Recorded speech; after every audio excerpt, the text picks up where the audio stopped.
everyone. Welcome to So-Called Normal. I'm Mark Henick.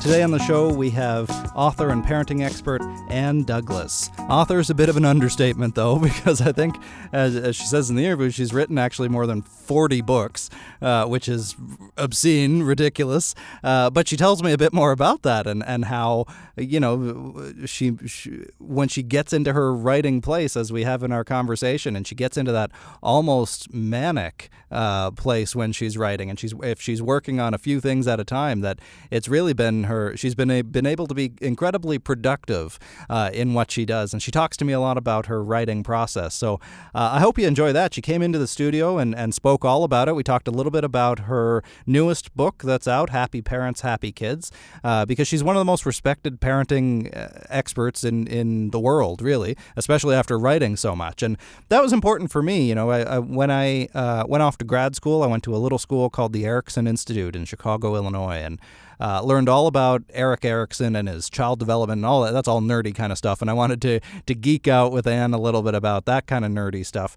But one of the things that I took away from that is still really important for me is this idea that kids are born hardwired for struggle, that they're born and that they're going to struggle, that's part of it, that's how you build resilience, and in many ways that's how you learn skills. Not that anybody should struggle in the way that tragically too many people do, but it's also a way, maybe this is my Irish Catholicism speaking. I was raised Irish Catholic, for those of you who are regular listeners know, and life is hard is a big part of Irish Catholicism. So I think sometimes about how that's part of it. But anyway, you know, I think that this whole show is really in many ways about resilience and how we spring back, how we bounce back, and how you learn how to do that as a very young kid. So I talked to Ann a lot about her own personal experience with anxiety, with mental health problems, about being a parent and not knowing what the heck you're doing at first, as many parents don't, but then how you figure it out and how communities can come together to support each other. So I know you'll enjoy my conversation with Ann Douglas. Pick up her book, Happy Parents, Happy Kids, after you have a listen, and I hope you enjoy. This is So-Called Normal.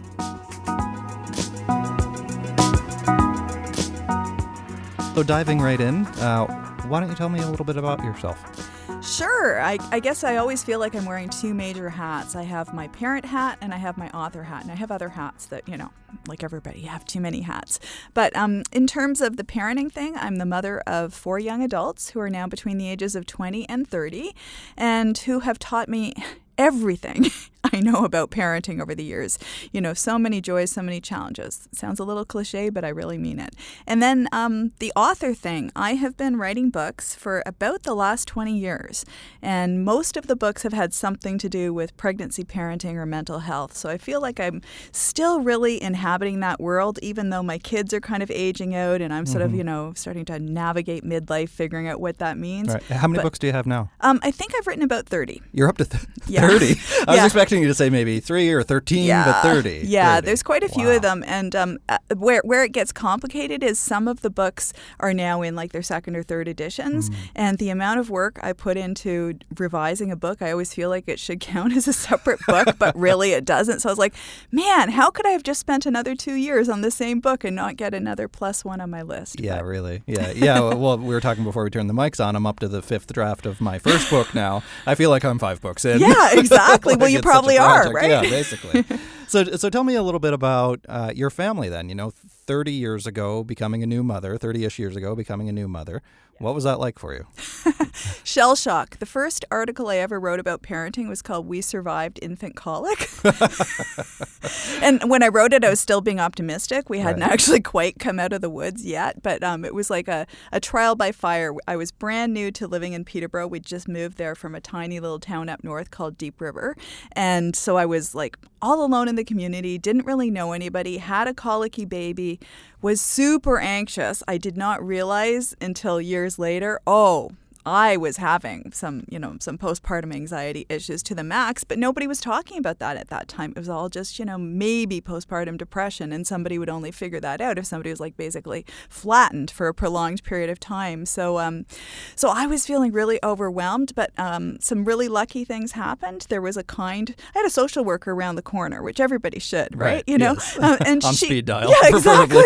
And she took pity on me. She saw I was like an overwhelmed new mom, and I remember her coming over and helping me to fold baskets of laundry and just sort of giving me little pro tips when you're a first-time mom. Like, I know that you're trying to sort of like, deal with the crying by putting Dirty Dancing on really loud, but that might not be calming to the baby in the evening if you want her to wind down. So, that kind of thing. So is that something you would do to calm yourself down? Yes. So then it was must work for the baby too, Yeah, exactly. Right? Yeah. Just forgetting that maybe her experience of the world was a little different from mine. And then that same neighbor also told me about what we now call the Ontario Early On Parent and Child Centers, but they've had all kinds of names over the years. But basically, go to this place where you can show up with a crying baby. Other people will give you a break. They'll make you coffee. They'll offer you support. And that was pivotal in my development as a mom and as an author. All those years before that, I had known I wanted to be a writer. I was that kid in grade 4 who was like making foolscap novels tied together with a piece of rope. But I didn't have anything to write about until I became a parent. And then suddenly, holy Toledo, a whole universe of possibilities. And a lot of it was me trying to figure out parenting. Before we went on air, I told you a little bit about my own growing up situation where my mom struggled with severe, debilitating bipolar 1 disorder when I was growing up. So she spent large chunks of my childhood in-house, inpatient, and visiting her there and worrying when I became a mom that I didn't know if I had the roadmap to motherhood. So was she your only model essentially for motherhood? I had some amazing grandmas. I had 2 extremely loving and connected grandmas who basically became my motherhood role models, not to disparage my mother in any way, but she was just really, really struggling. And so I think that it was like turning to those other role models and researching things to death. Like I remember at one point having 12 pregnancy books on my night table. I mean, it could have had an avalanche happen with all these books. When my wife and I had our first kid, I'm a similarly intellectual type person. That's how I cope with things. And I had all the books, and then 12 hours in, the baby pooped on our bed. It's like, so wait a minute. That's not in any of the books. Exactly. It's right. Like, dear authors, please add to your next edition. Yes, exactly. But, that's the kind of thing that you really, that trial by fire, you learn as you do it. And I'm the oldest sister, so I didn't have the chance to turn to other siblings who'd sort of, gone through this territory. And I had my children fairly young. I was 24 when I had my first child, which is like almost a baby looking back now. Yeah. And did you, so were you a primary caregiver of sorts for your siblings, especially while your mother was ill? I was pretty hands-on, but my dad was like an uber parent. Oh, really? Like, yeah, he was amazing. Like when I think back to this was the 70s where nobody really talked a lot about mental health challenges in the family, and my mom felt very isolated and alone. But my dad would work all day at a really challenging executive job and then come home and pick up the slack on the home front. And we never felt in any way like we were a burden or anything to him. Like he just took such joy in parenting. That's also unusual. That's unusual now, let alone 30 years ago. I know. Right? So I just adore my dad. He luckily is still with us and is thriving and feisty as ever and so on. And it's just, I think that was the gift that allowed us to hold on when there were some really rocky times growing up as a family in that era. We had our first family support group meeting about how to cope with a parent with a mental illness when I was 25. Really? So I was already a parent myself at that point, but we were trying to sort of, do some of the relationship repair and talking through stuff that ideally would have happened, like nowadays would be happening when mom is in the hospital or whatever, and the kids are trying to make sense of this. So how did you then make sense of that in your head at the time as a young person with your mother struggling? Oh, I reacted like any teenager would, right? It was all about me. I was either really angry with my mom for having the mental illness, or I was feeling really sad and really scared and not quite sure what to do. So there was one point where I actually lived with each of the two grandmas for prolonged periods of time. And by that, I mean a summer. I still, spent the school years in the family home. But they were that safe landing place. You know how they say that every child needs to know that they feel that they're loved and accepted unconditionally? They were always that. I mean, I'm sure it was almost obnoxious to bystanders. I could have done anything wrong, and this one grandma in particular would just frame it like, oh, well, she's just ... I think that's a grandparent's job. Yeah, but I've always felt so amazingly loved and also very, supportive, like even now to this day, sister relationships that are just like glue. And so, we had one person in the family who really struggled, but everybody else was strong around them. And now, because I have had the opportunity myself to have my own mental health challenges, I have bipolar 2 disorder, I can be so much more compassionate to my mom in retrospect. I understand she really did do the best she could. She did not choose to be in the hospital, but when you're a teenager, sometimes you don't have that perspective. You don't have the ability to be quite as empathetic as your older self wishes you had been at the time. So when did you notice that you started to experience symptoms? Thinking back now. Yeah. Well, for the longest time, I thought it was normal to sort of be hyper-driven and to sort of, make life all about achievements and doing things and being busy and so on. And I guess it was right around the time my mom died. She died in 2003 after having a couple of sort of, different kinds of cancer in rapid succession and left us very unexpectedly. I was reeling after that loss and trying to make sense of my life. And I remember going to the family doctor at the time and saying, I need to do something to put the brakes on or I'm going to completely burn myself out. Like it felt like it was beyond my control. And now I can see it was like anxiety manifesting itself to the nth degree. Like the best way to manage that anxiety is to be super busy and to keep validating yourself by saying, okay, I did this and I did this, but it's never enough. Hence the 30 books. Yeah, exactly. Yes, there was one wild period where I wrote 5 books in a year. Wow. And some of them were short books, but still, they were books. I would not recommend that to another living soul. My most recent books have taken a couple of years each because I've learned I have to pace myself. Like, I mean, if I want to have anything left to share with my family, let alone the world, I can't work at that intensity. So my normal schedule now is much more part-time than full-time plus. And do you feel like, and maybe this is just a matter of experience too, but do you feel like the material is better, that the books are better? I think so. And part of it is I've had those decades of life experience, and so I have different layers of lenses to apply to different situations. And I think that when, like, some of it was externally imposed. One of the book publishers I worked with years ago really wanted me to bring out a huge number of books all at once. They wanted to launch a series with lots of titles in the bookstores, forgetting that there's a human that writes the books, and you can't just sort of push, produce on a machine and have text spew out.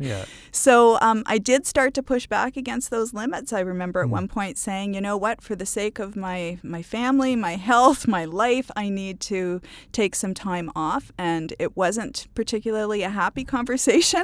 But now I've sort of transitioned to a different book publisher who is 1,000% supportive. I had a health crisis about 2 years ago, a really severe attack of Meniere's disease, which is a balance and dizziness disorder where you can, lovely side effect, you can spend hours throwing up.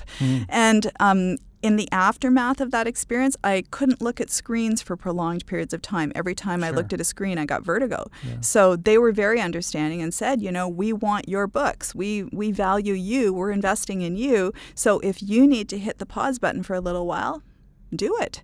No guilt. The way it should be. That's amazing. Do you think that they, you had this experience before, but do you think that would have been the same years ago, or is that partly a product of our increasing awareness of mental health and wellness? I think that it's just that long-term conversation. Like if all the people are getting the messages that we want the whole person to come to work, then we have to look at their health, their family members' issues, whatever's going on in that person's universe, or else you're not going to attract the wide range of candidates you want to bring into a workplace. So I'm so happy that also I didn't have to carry a lot of guilt. I could be unapologetic. And what I did was my agent encouraged me to just write a letter to my editor saying, this is the situation. I am still as committed as ever to doing a really good job for you.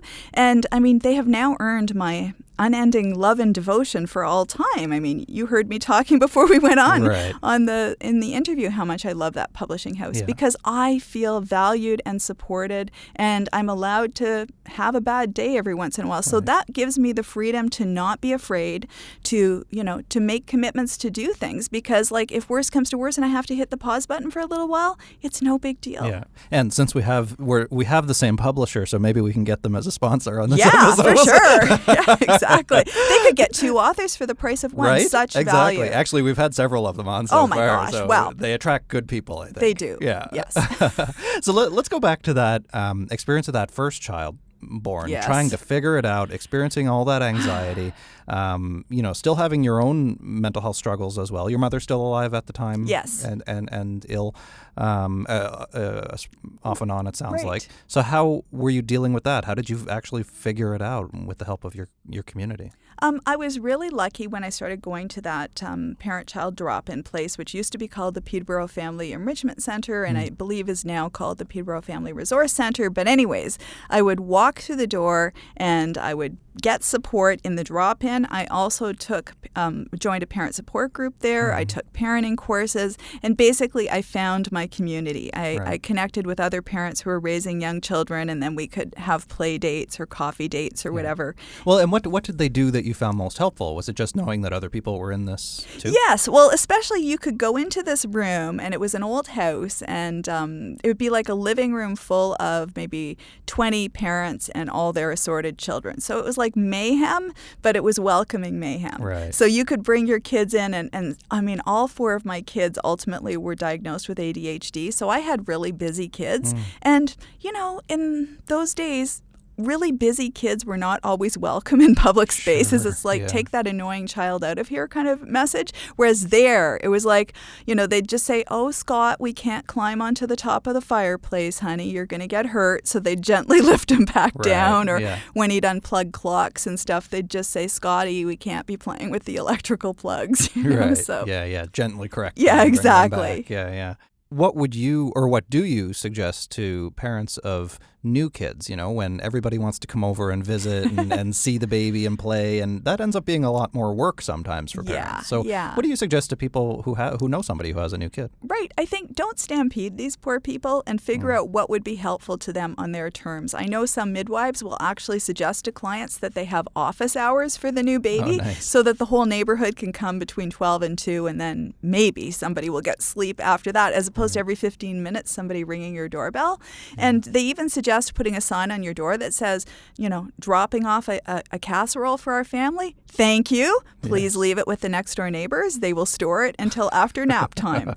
Oh, that's so nice. Just not being afraid to put those boundaries out, because people often are really well-meaning and they want to help. But if they're making your life harder by dropping by for all these unannounced visits, it's not really helping. Yeah, why don't they come over and clean or come over and cook dinner or something? Yeah, something helpful. Yeah.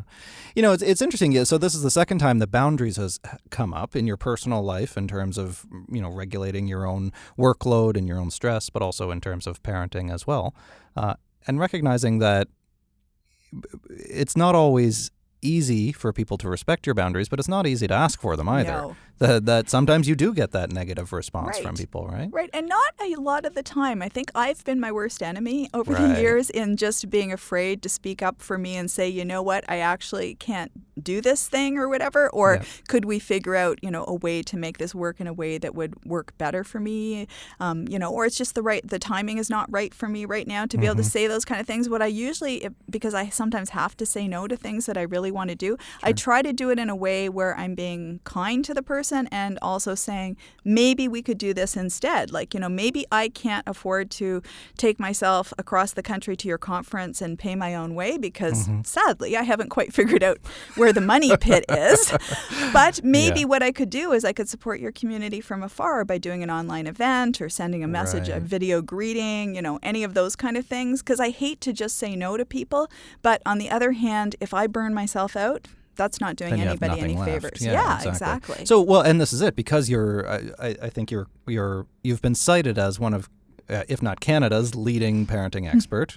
You've published more than 30 books. So you must get, and you do have a bit of a social media presence as well. So you must get requests from people all the time. Yes. Right? Yeah, I get a lot of requests, and usually if it's like, could you answer this question for me? If it's a short question, why not, right? What I probably can't do is become somebody's new text message buddy 24/7, that kind of thing, because otherwise I would never get anything done. And I've also learned I have to safeguard the mental space that allows me to do my best writing. So last year when I was doing the intensive writing for the new book, I actually went up to the cottage and stayed there pretty much all the time from November 1st until the book was finished.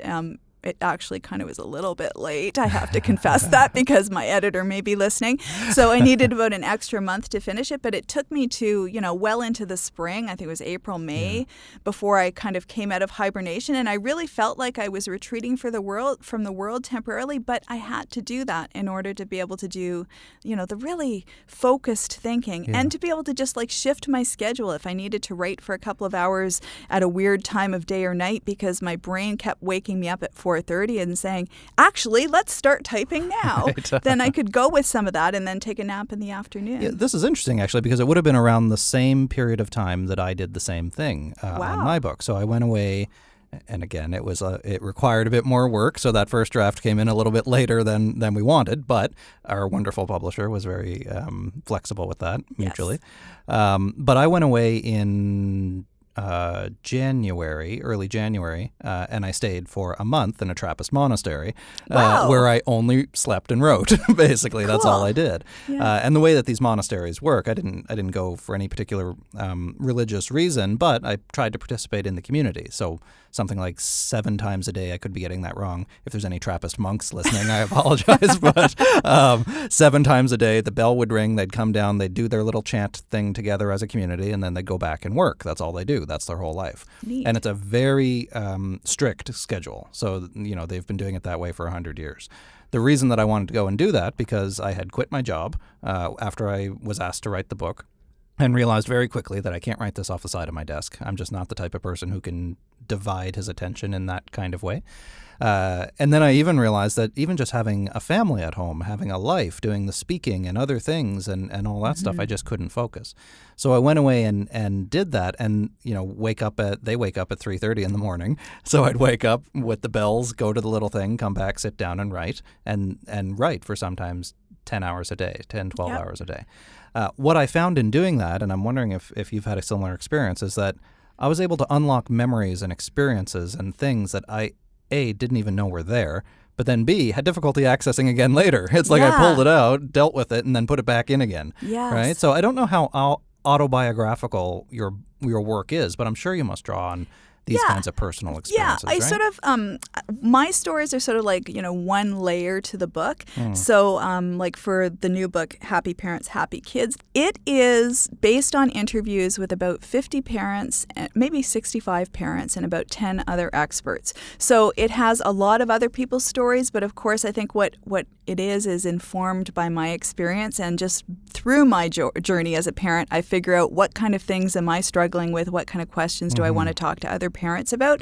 So I'd say my most autobiographical book was definitely Parenting Through the Storm. I know that there are 7 pages of Douglas-related content because I had a minor freak out the week before the book came out, and I thought, I'm bearing my family's soul to the world in this book, and, will they hate me, and so on. I'd had them, And do you have people read that before you publish it? Yeah, totally. Yeah. So many layers of checking, and even with, individual parent stories and stuff, there's an interview process, and there's signing off on release forms. And if I'm uncertain, like I'll be reading a story and I'll think, what, if this was said about somebody in my family, I might take offense. So I'm going to go back to the person and say, do you want this to be under your own name, or should we mask the identity? Because then we can have the trueness of the experience, but without anybody getting kicked out of their family, Right, So, yeah. Well, and this is a really good point, because the types of things, I think, that cause parents the most difficulty are these realist things that nobody wants to talk about, that nobody wants to admit happened, or that they, the really difficult stuff. And that's why I think as parents, they feel like nobody's ever dealt with this before. Nobody's ever felt this way before. Exactly. You know? As one of the parents in Parenting Through the Storm told me, nobody takes a selfie on the way to the principal's office when their kid is getting suspended. It's just not a thing. And yet, you see all the beautiful, happy family moments all the time. So I like the fact that a growing number of parents are choosing to be a bit more real and sort of say, another night with no sleep, 3D photo of bags under my eyes. Right. Because then everybody feels like, hey, it's not that I'm doing it wrong. This is just like a baked-in part of the experience of being a parent. Well, this comes back to that old-ish idea of the good enough parent that we had mentioned.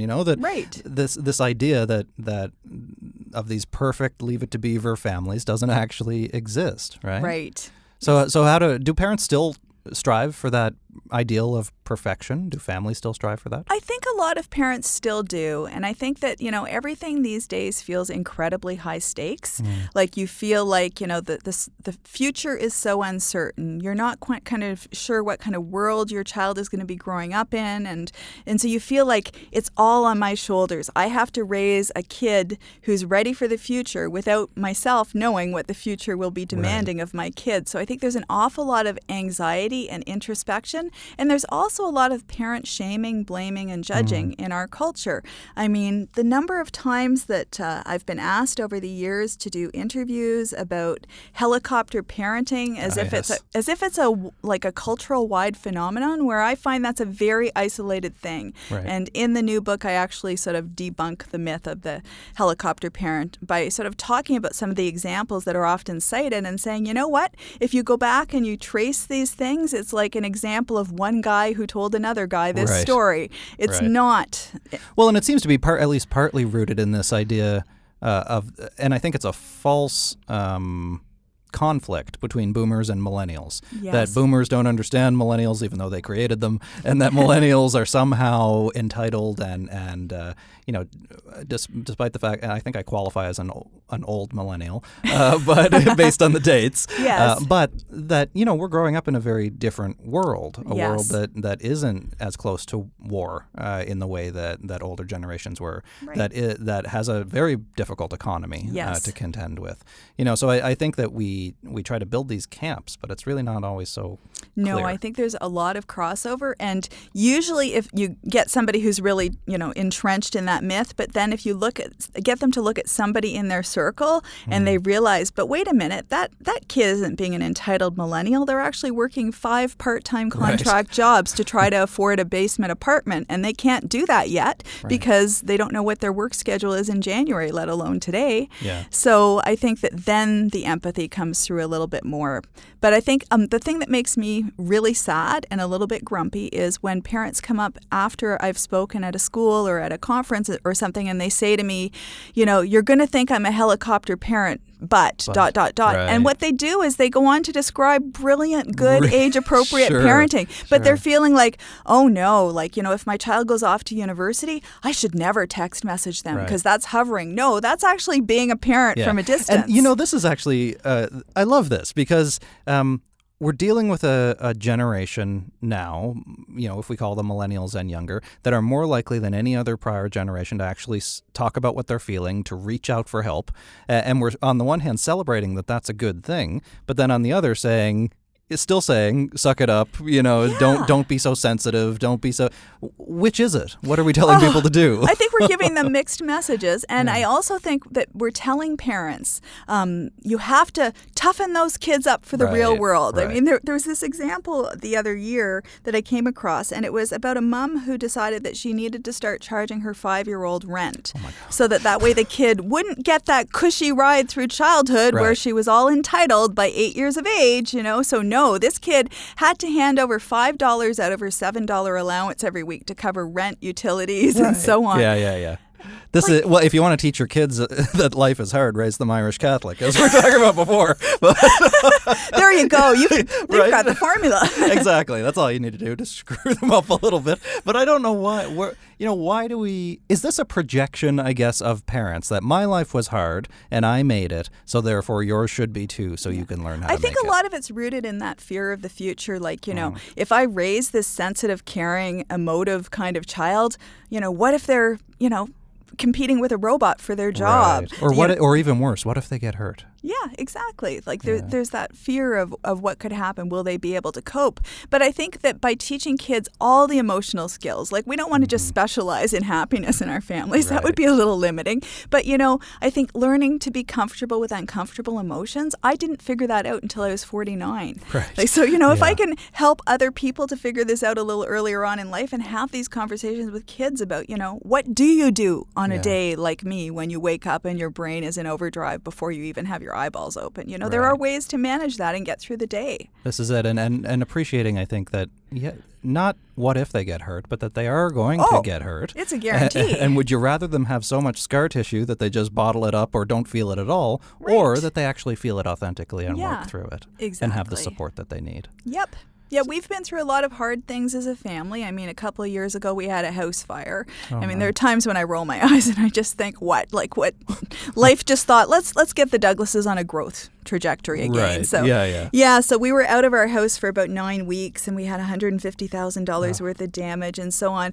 But getting through that experience reminded me that we had been through much harder things earlier on as a family, particularly when my daughter's mental health struggles were fairly acute, when our baby was stillborn. And I thought, you know what?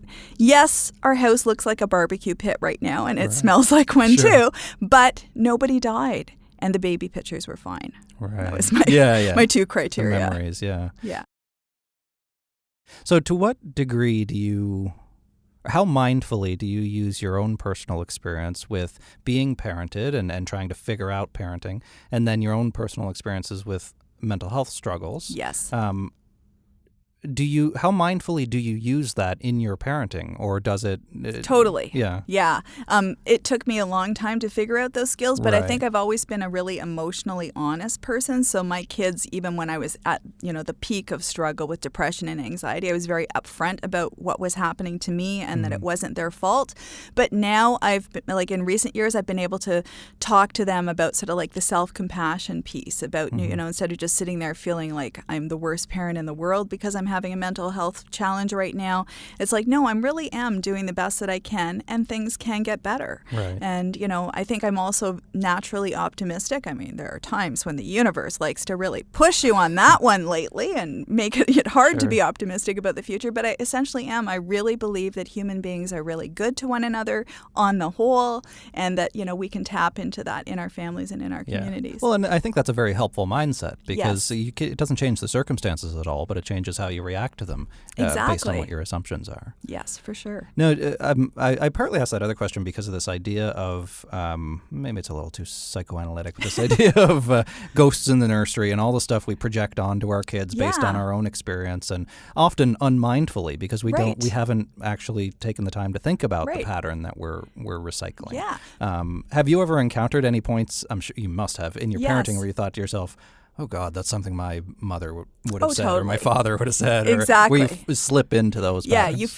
You sort of almost feel like a script has popped up to your lips and it's, wait a minute. And, I know even when this is something I talk about in my new book, there's a whole chapter on the thinking part of parenting and about parenting with the big picture in mind, which means connecting the dots between past, present, and future, right? Mm-hmm. And I think that one thing I figured out along the way is that, yes, you have those influences in the past, but it's not like it's a hard-written blueprint for you, that you can learn the skills to change the narrative, and you can do that at any time, because sometimes people will say to me, like, my kids are 12, I wish I'd parented them differently. It's never too late. Like, today's a new day. Even as adult children. Yeah, exactly. And so, we've had to, at times in our family, do the hard work of relationship repair with the kids, because after our baby was stillborn, I was mentally checked out for about 6 months. I was on autopilot. All I was doing was basically treading water, keeping myself alive, going through the motions of putting food on the table for the kids, and then going online to grief support groups because I was literally falling apart. And these were little kids. They were 9, 7, and 5. So they were at a really key time where they really needed a mom.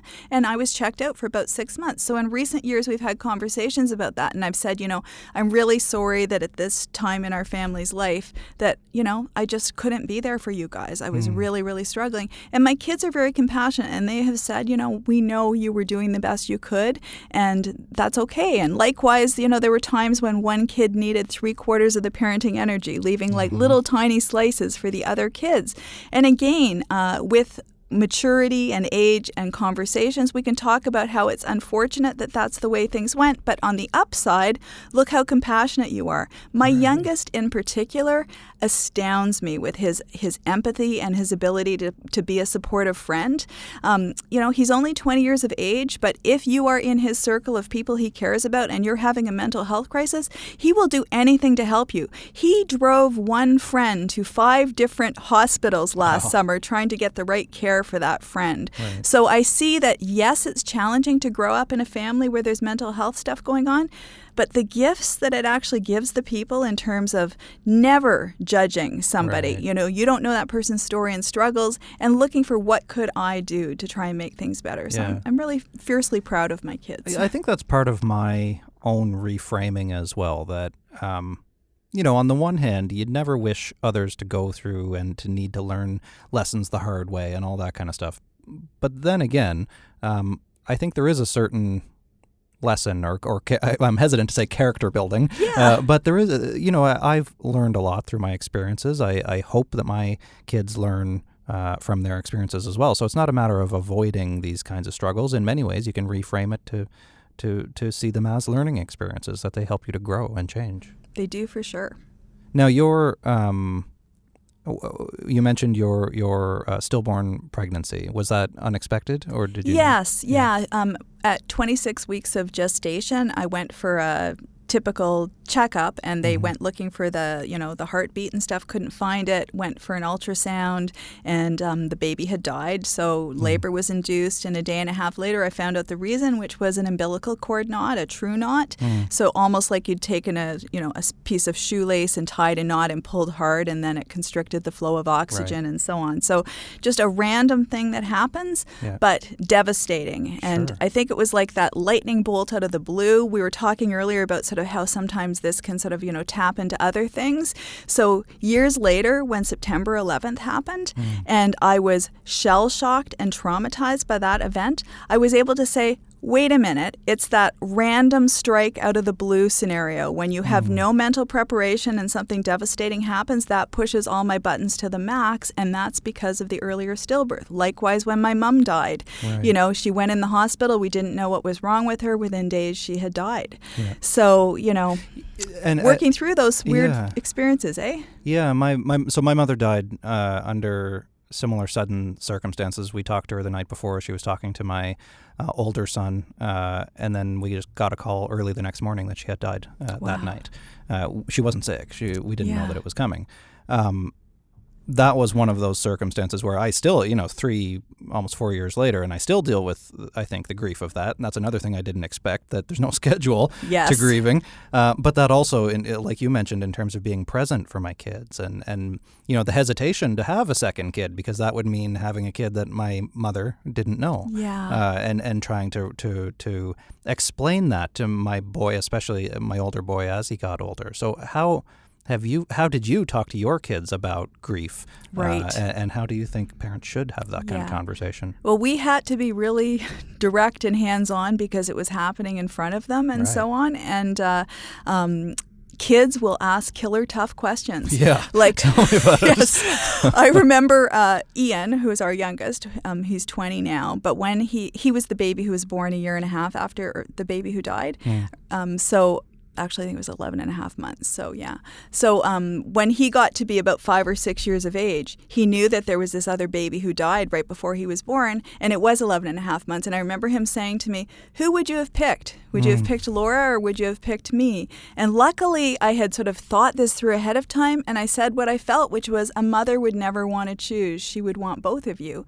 And thankfully, he accepted that. Right, yeah. Yeah, sometimes you're just making it up as you go and hoping. But in terms of funny things that happened, happened? Oh, my heavens. I remember taking the kids to the prenatal checkups with Ian when we were, when he was in my belly still and we were waiting to see if he was going to be okay and stuff. And I remember Julie interrogating the midwife, like, can you guarantee that this baby is going to be okay? Yeah, and, just like really asking the tough questions. Or one time we were in a card store and she yells across the store, Mom, I like these baby invitations or baby gift things.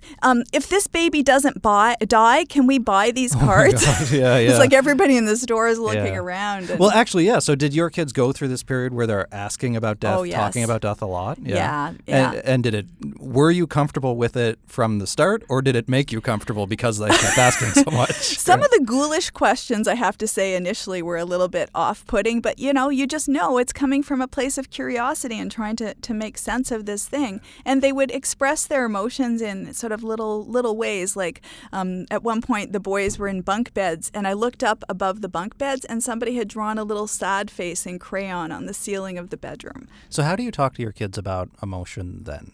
Because we know now, and it's not something that I ever experienced, I think that a lot of people experience, that you're born feeling all these things, but nobody ever actually, you're not born knowing what these feelings are. No. Or what to call them or what they even feel like. So how do you talk to your own kids, and how do you suggest people talk to their kids about feelings? Well, I talk a lot about sort of, my own strategies for managing anxiety because they see me working really hard at that. And, they also have seen me when I was at my most burnt out and unhealthy and how hard I've worked to come back from that. So I will just share with them that, I'm having a really anxious day today. Like, I'm at the book publicity planning cycle of the book production schedule, and it's like there are 10,000 things to think about, and it's all resting on my shoulders. Yeah. So if you have a naturally anxious brain, you can really go with that. So I just go for my walks. I talk to my friends. I remind myself I'm one human. I have a great relationship with my publisher. They do not want me to burn out. All of these kind of things, and I have those conversations with the kids too because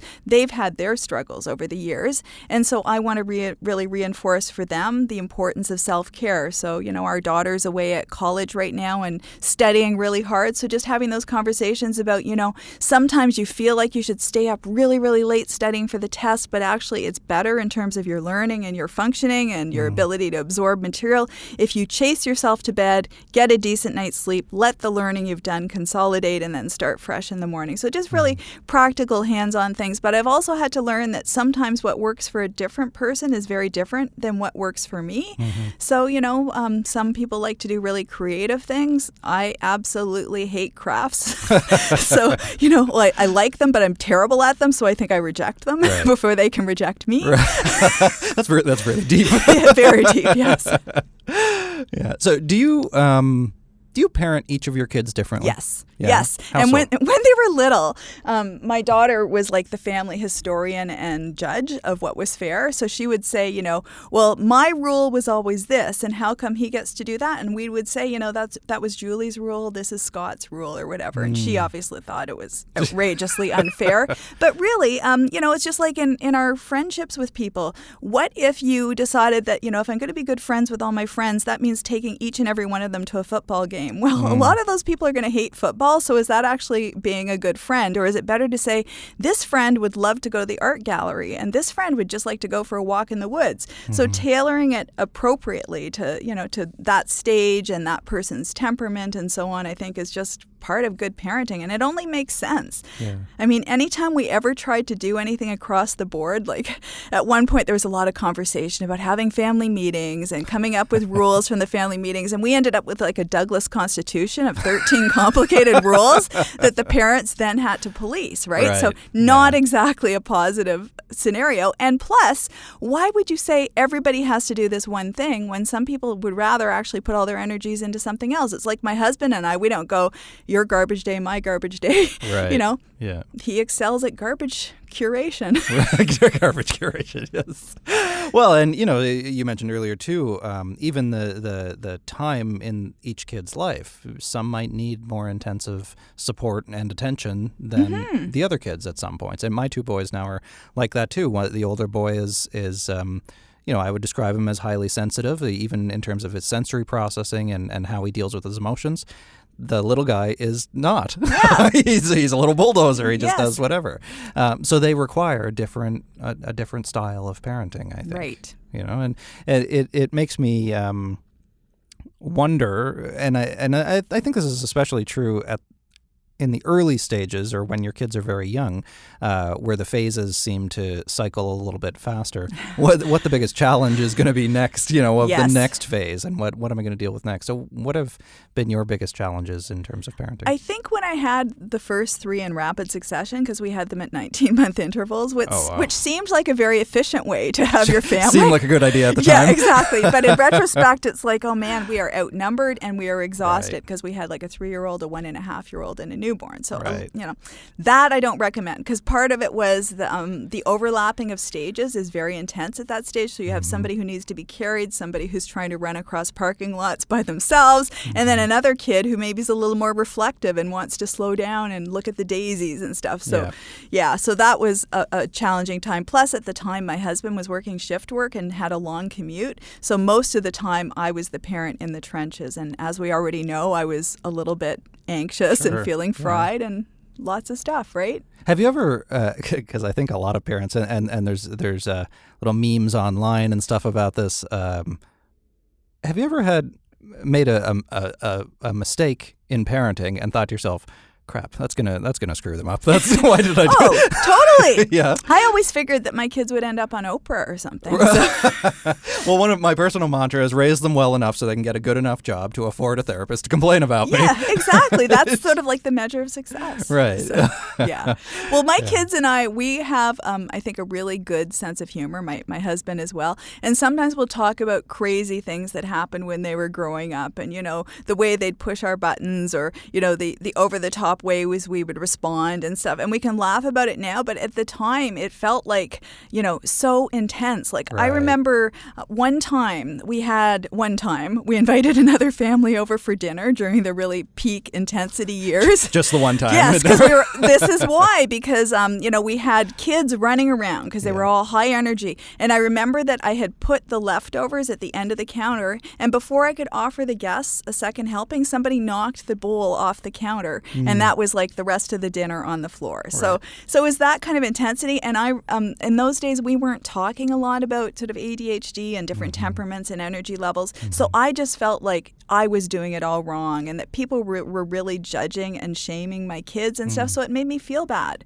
So unless I had that level of comfort with another family, I didn't want to do things. And I preferred to do them in public places like parks or at the drop-in center. Because then, if you accidentally spill coffee on the carpet, it's meant for that. Right. Well, and especially too, I found going from being not a parent to being a parent, and everybody sometimes hasn't had that experience yet. Yes. They don't quite get what it's like to become a parent in that new identity and all of the jobs. I remember the visitors when we first had Julie, all my shell-shocked former university roommates coming. I felt like I was almost like in a cage and they were coming to see mother and child exhibit and to take notes.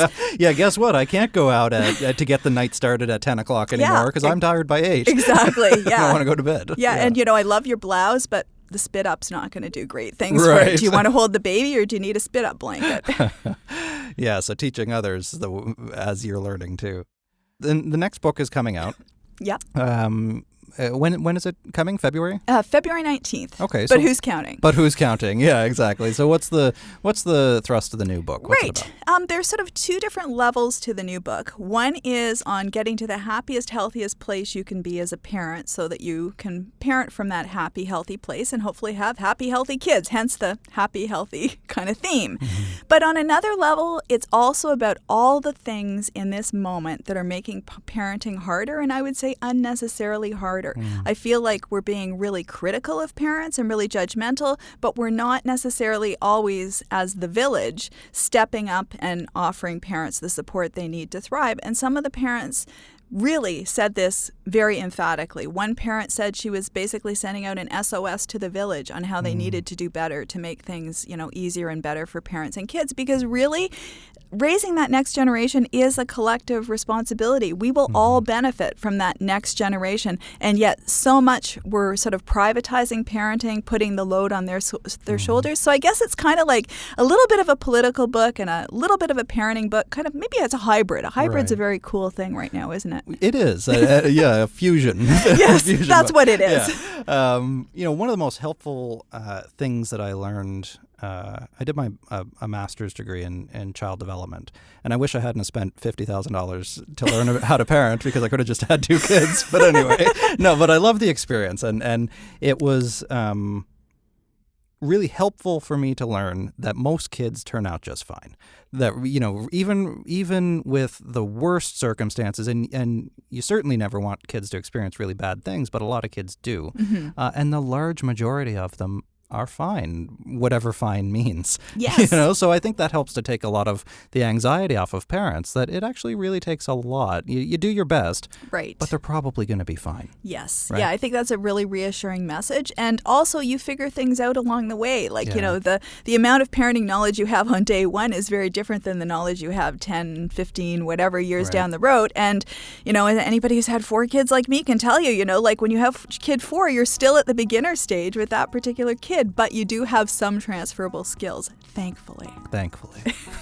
Well, I'm so thankful that you were able to come in and have this conversation, and I hope to have you back again, especially after, you know, maybe after your next 30 books come out. Oh, so man. Like next year. Yeah, right. Thank you so much. Thanks that was so a lot much, of fun. Anna. Take care. Isn't she great? Ann Douglas. She's just, I so enjoyed my conversation with her. I felt like we'd been old friends. I mean, we've known each other for a while, but we don't, I think that was the first time we've talked in person, and it just flowed. We just connected so well, and I really like talking to her. So if you like that too, head over to Apple Podcasts, subscribe if you haven't already. If you have, get your friends to subscribe. Call your mother and get her to subscribe if you can. Call your family and everybody and get them to subscribe to this podcast, because that means a lot. Put a rating on there, like us, share us. We're on Apple Podcasts on all major platforms, and really appreciate your support. You can head over to markhenick.com/so-called-normal if you want to read more about me for some reason, or about the show. And you can also follow me on social media. I'm on Twitter, Facebook, and Instagram at Mark Henick, at MarkHenick. I'm not hard to find. If you want to ask me a question, if you want to send me a message, if you got ideas for the show, if you don't like something about the show, or ideally if you do, you know, whatever you want to say, I want to hear your thoughts. So head over there and let me know on social media. If you need some help, if you need some better help, go over to betterhelp.com/Mark. Enter the promo code MARK. That's my name, Mark. And you're going to get 7-day free trial of safe, effective, accessible online psychotherapy with trained, credentialed, screened professionals. If you're not sure if psychotherapy is right for you or not, go check it out. Give it a try. You never know. Betterhelp.com/Mark. Enter the promo code Mark and see what you think. Thanks so much for listening to So-Called Normal. I'm Mark Henick. We'll talk to you again next week.